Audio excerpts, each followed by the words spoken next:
As I said, I'm Jeff Henriques. I'm one of the three people that are going to be talking to you this morning in this first session.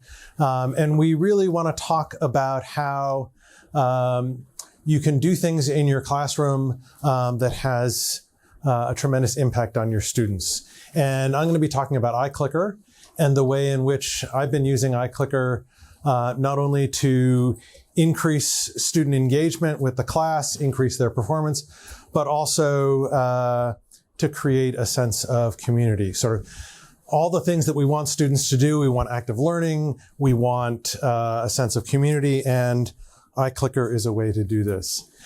Just to give you a little bit of background, I teach large classes ranging in size from about 64 students up to about 450. These are just what I see when I look out when I'm teaching. This is my small class, which is statistics. I also teach introductory psychology and what up until this semester was known as abnormal psychology, but in the future will be known as psychopathology. And I've been teaching for 25 years now, which is a sobering thought. And I started using Clicker's student response systems back in 2004. They were a novel technology. I had a sales rep who, you should try this out. And so this was the old sort of infrared system, kind of like a TV remote where you've got to hit a receiver. And so we had these receivers installed throughout the classroom. And I'd ask a question, and students would have to try and get their responses to be recorded. When I first started using clickers, it was, as I said, it was a sort of a novelty, but students liked it. They found it, they claimed that it helped their learning, though initially it didn't really seem to make any difference in their learning, but it didn't hurt. So I kept using it.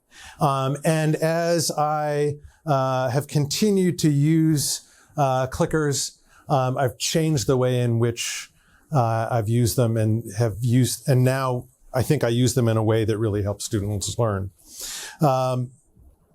Initially it was just one or two questions, the things where I would take a pause in my lecturing, ask a question, go for a show of hands. This is the reason why we use clickers, because no one raises their hand. It's like, I go A, B, C, D, and then who's afraid to raise their hand and answer? So iClickers were a way for students to participate without having to sort of reveal themselves to their classmates. And so using a number of questions throughout the class session, I'm accomplishing a number of different things. I'm giving students a chance to pause and think about what they've been learning. I give them the opportunity to engage in retrieval practice. We know that retrieval, pulling things out of long-term memory, is a good way to reinforce concepts. That effort of retrieval helps strengthen that learning. I sometimes will use clicker questions as a way to start a class discussion. So what's your opinion about this? And now let's talk amongst ourselves.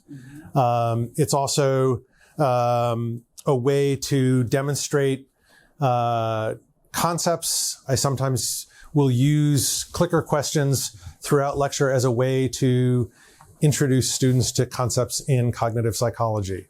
Rather than just telling them, I have them respond to questions and I say, oh, look, how many people chose this answer? Well, this is known as the availability heuristic.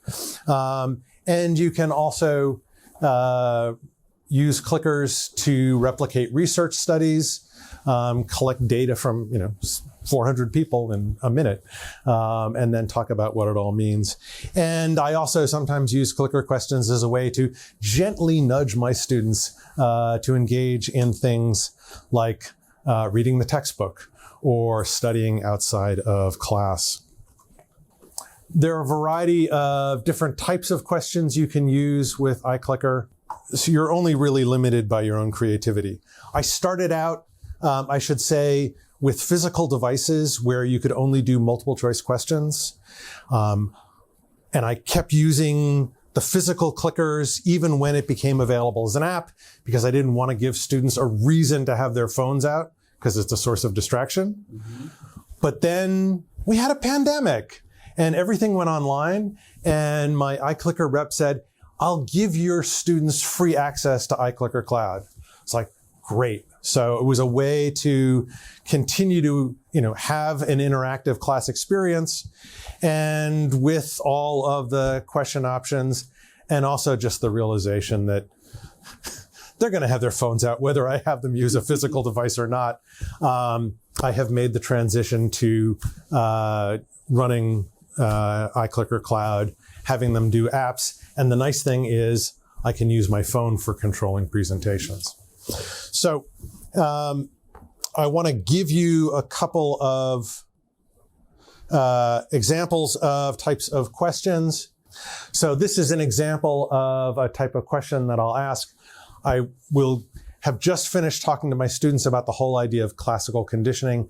This is a form of learning. If you recall Pavlov and his dogs, he rang a bell, gave them food, rang a bell, gave them food, and then rang the bell and they salivated. Okay. And so we talk in psychology, we talk about conditioned stimuli or unconditioned stimuli. And so I put this up, and what typically happens with this question is that everyone gets it wrong. Because in the Pavlov example, the conditioned stimulus, the stimulus that people are learning about, or the dogs are learning about, is a bell, okay? But in this example, the bell is or the tone, and I do this in class. Let's see. No, it's not gonna work. Okay, makes a loud noise. And I say, oh, did you have to learn about that? And they go, no, right. This was an unconditioned stimulus. So people respond to this question. We look at answers. And in this case, oh, look at this. We've got people who realize it's an unconditioned stimulus. And so students get immediate feedback when you ask these questions. They get insight into what they understand. They sometimes don't feel so alone because, when you struggle with something, you think, oh, everybody else gets it. I'm the only one who doesn't. And then you say, look, we have all these people who don't get it. Mm-hmm. And so that's really helpful in that regard. You can do types of questions that students are I'm not going to give this one. We're going to jump along because I want to give you some other questions. But this is a type of test question. So students get practice with the types of questions you're going to ask on the test, rather than wondering when they wander into class, how does he test? I've tried to give them lots and lots of practice, okay? So you can do questions like this, where you highlight a spot on an image, whether you're trying to do something like, where did we all come from today?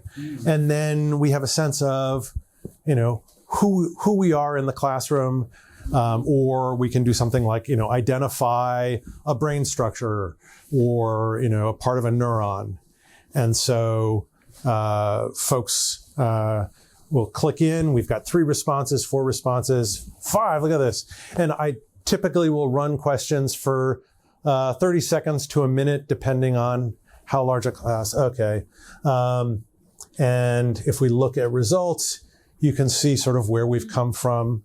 Okay, but I will just tell you that we can also do short answer questions. You can display the results as a word cloud. You can do numerical answers or questions, multiple select. And this is an example of encouraging people to study. And then you can do anonymous questions, but I'll just pop this stuff up in terms of student impact on learning.